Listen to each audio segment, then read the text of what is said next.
Sergio Ramos kembali mengalami cedera. Keberuntungan sepertinya masih belum memayungi Sergio Ramos. Seperti diketahui dirinya memang lama dibekap cedera betis dan baru bisa melakoni debut saat melawan Saint Etienne dalam lanjutan pertandingan pekan 15 Liga 1 Prancis. Dan kini para penggemar Les Parisien sepertinya harus kembali bersabar untuk bisa melihat Ramos di lapangan kembali. Menurut laporan terbaru dari Daily Mail, bek berusia 34 tahun itu kembali dibekap dengan cedera otot. Kabar cederanya Ramos tentu menjadi sebuah kerugian besar bagi skuad asuhan dari Mauricio Pochettino, mengingat sebelumnya Neymar juga masuk ke ruang perawatan usai mengalami cedera ankle. Jika Sergio Ramos tak kunjung kembali bermain, bisa dipastikan bahwa Ramos adalah salah satu transfer gagal yang dilakukan oleh PSG. Liverpool ingin tahan Mohamed Salah dan Mane ke Piala Afrika. Liverpool ingin menahan kepergian dua pemain andalan mereka yakni Mohamed Salah dan juga Sadio Mane ke Piala Afrika 2021 yang digelar 9 Januari hingga 6 Februari mendatang. Tres terancam tidak diperkuat oleh Salah dan Mane sejak awal Januari hingga awal Februari jika sampai ke babak final. Dikutip dari Mirror, Salah dan Mane akan memperkuat timnas masing-masing setelah laga Boxing Day melawan Leeds United pada tanggal 26 Desember 2021. Akan tetapi pelatih Liverpool yakni Jurgen Klopp memiliki keinginan lain terhadap dua bintangnya tersebut. Klopp ingin memperlambat Salah dan juga Mane ke Piala Afrika. Laporan dari Mirror menyebutkan bahwa Klopp ingin menahan Salah dan Mane untuk dua pertandingan lagi di ajang Liga Inggris melawan Leicester City serta Chelsea pada akhir Desember dan awal Januari mendatang.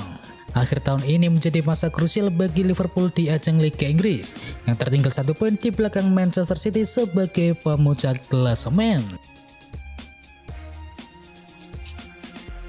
Xavi kesal usai rasakan kekalahan pertama bersama Barcelona. Pelatih Barcelona yakni Xavi Hernandez mengaku cukup kesal dengan sikap timnya ketika kalah 0-1 saat menjamu Real Betis di Camp Nou. Gol tunggal kemenangan Real Betis di markas Barcelona diciptakan oleh Juanmi di babak yang kedua. Ini pun menjadi kekalahan pertama Barcelona sejak ditangani oleh Xavi Hernandez. Xavi menyoroti kegagalan timnya untuk menghentikan serangan balik milik Real Betis yang akhirnya berbuah gol. Secara keseluruhan, Xavi menilai bahwa tim asuhannya sejatinya layak meraih kemenangan, terutama dengan performa bagus yang mereka tunjukkan di babak yang kedua. Berkata Silini, Barcelona untuk sementara menduduki peringkat ke-7 klasemen sementara dengan raihan 23 poin, sedangkan Real Betis naik ke posisi ketiga dengan torehan 30 poin. Real Madrid gelontorkan 650 miliar untuk bisa boyong Robert Lewandowski. Real Madrid siap menggelontorkan dana sebesar 40 juta euro atau sekitar 650 miliar rupiah untuk mendatangkan mesin gol milik Bayern Munchen yakni Robert Lewandowski di bursa transfer musim panas mendatang. Raksasa Spanyol itu membidik bintang internasional Polandia tersebut sebagai alternatif yang lebih murah bagi target transfer utama mereka yakni Erling Haaland. Seperti yang dilansir dari The Hard Tackle, Haaland menjadi pesepak bola yang paling dicari menjelang tahun 2022. Begitu juga dengan Real Madrid, mereka menjadi salah satu klub yang memburu pemain internasional milik Norwegia tersebut. Tetapi kabarnya Real Madrid khawatir dengan kemungkinan bahwa mereka bisa gagal mendapatkan tanda tangan mantan pemain RB Salzburg tersebut karena ketatnya persaingan dan biaya selangit yang harus mereka bayarkan. Jika hal itu terjadi, maka Real Madrid membidik Robert Lewandowski sebagai penyegar lini depan skuad mereka pada musim panas 2022. Kontrak Lewandowski bersama Bayern Munchen sendiri dijadwalkan berakhir pada musim panas 2023. Dan penyerang tengah veteran itu diklaim tak tertarik untuk tekan kontrak baru bersama Allianz Arena. Sebaliknya, Lewandowski dikabarkan melirik kemungkinan untuk membela klub yang lain dan Real Madrid menjadi salah satunya. Simon Kjaer cedera, AC Milan incar Samuel Umtiti. Cederanya Simon Kjaer menjadi bencana bagi AC Milan. Kapten AC Milan tersebut mengalami cedera ligamen parah dan harus naik menuju meja operasi. Kjaer setidaknya akan absen untuk melakukan pemulihan hingga 6 bulan ke depan. Seperti yang dikutip dari Sport, Milan kini berusaha keras untuk mencari sosok pengganti yang pas untuk dirinya. Dan satu target yang menjadi prioritas adalah Samuel Umtiti yang saat ini masih membela Barcelona. AC Milan menargetkan Umtiti bisa bergabung pada bursa transfer Januari nanti. Umtiti sendiri memang sudah tak jadi bagian dari tim utama Barcelona. Musim ini saja Umtiti masih belum bermain sama sekali, dan bagi AC Milan ini merupakan kesempatan emas untuk kembali mencoba melabuhkan sang pemain. Satu kendala pada transfer Umtiti adalah nominal gaji yang cukup besar. Saat ini AC Milan juga sedang melakukan penghematan pada saluran pengeluaran mereka, dan kemungkinan AC Milan bakal memberikan opsi peminjaman terlebih dahulu untuk Umtiti pada Januari nanti. Ditinggal Lacazette, Arsenal bajak penyerang timnas Inggris. Sejak musim panas kemarin, Arsenal berburu striker yang baru.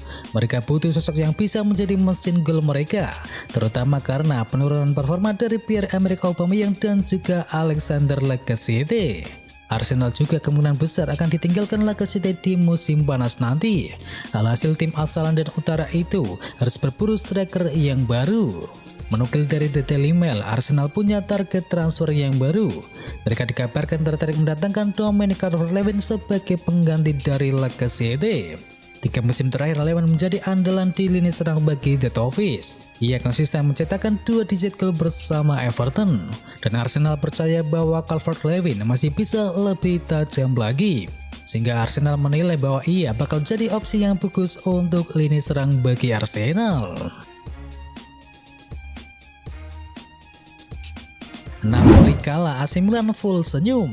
AC Milan mendapatkan bantuan tak langsung dari Atalanta untuk mempertahankan posisinya berada di puncak klasemen Serie A Italia.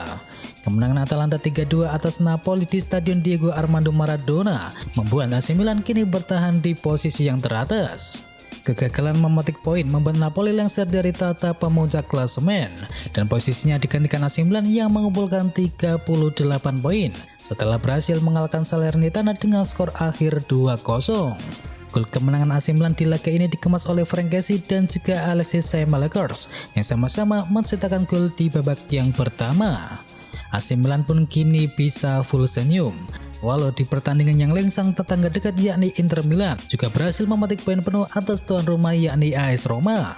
Bertandang ke markas AS Roma, Nerazzurri menang dengan skor akhir 3-0 di Stadion Olimpico. Nama Hakan Çalhanoğlu, Edin Dzeko dan juga Denzel Dumfries mencatatkan namanya di papan skor untuk Inter Milan. Hasil pada pertandingan ini membuat Inter Milan naik ke peringkat kedua klasemen Serie A Italia dengan koleksi 37 poin. Sementara AS Roma tertahan di urutan kelima dengan torehan 5 poin. Dan dengan hasil ini tentu membuat Jose Mourinho tak bisa full senyum, karena diketahui sebelumnya Roma juga kalah di tangan boloknya pada pertengahan pekan yang lalu. Newcastle United akhirnya meraih kemenangan. Sang klub kaya raya di dunia yakni Newcastle United akhirnya memetik kemenangan pertama mereka di ajang Liga Inggris pada musim kali ini setelah berhasil mengalahkan Burnley dengan skor akhir 1-0 pada pekan ke-15 Liga Premier Inggris. Hasil itu menuntaskan tren negatif klub kaya raya baru tersebut yang sebelumnya selalu gagal meraih 3 poin penuh dalam 14 pertandingan secara beruntun. Gol penentu kemenangan bagi Newcastle United dicetakkan oleh Callum Wilson yang menegaskan posisinya sebagai top scorer dari The Magpies. Newcastle United mengentaskan dirinya dari juru kunci klasemen dan naik ke urutan ke-19 klasemen sementara, berbekal keunggulan selisih gol dari Norwich City. Namun Newcastle masih berada di bawah Burnley juga karena alasan yang sama, meski ketiganya setara memiliki 10 poin.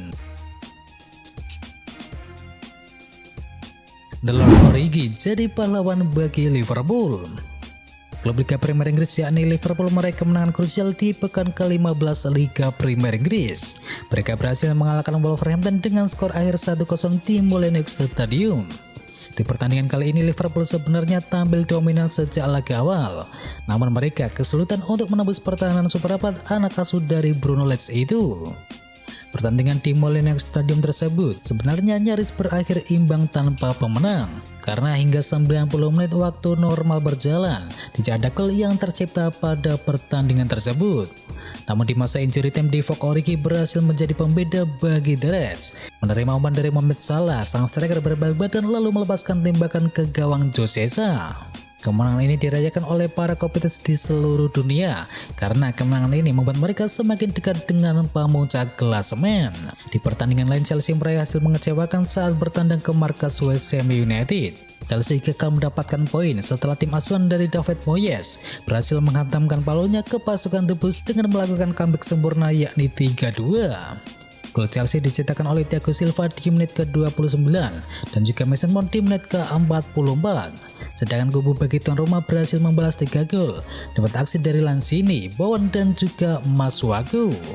Kekalahan ini kemudian dimanfaatkan oleh Man Blue. Mereka berhasil mengkudeta Chelsea setelah pasukan dari Guardiola berhasil mengalahkan Watford dengan skor akhir 3-1. 3 gol Manchester biru dicetakkan oleh Raheem Sterling dan 2 gol dari Bernardo Silva.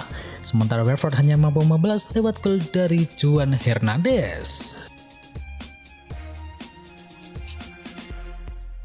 Dan itu adalah berita bola kali ini. Jangan lupa kunjungi channel kami lainnya. Untuk linknya ada di kolom deskripsi. Jangan lupa ya like, komen, dan sebarkan video ini biar teman kamu tidak kudet tentang berita bola. Dan akhir kata, watch out.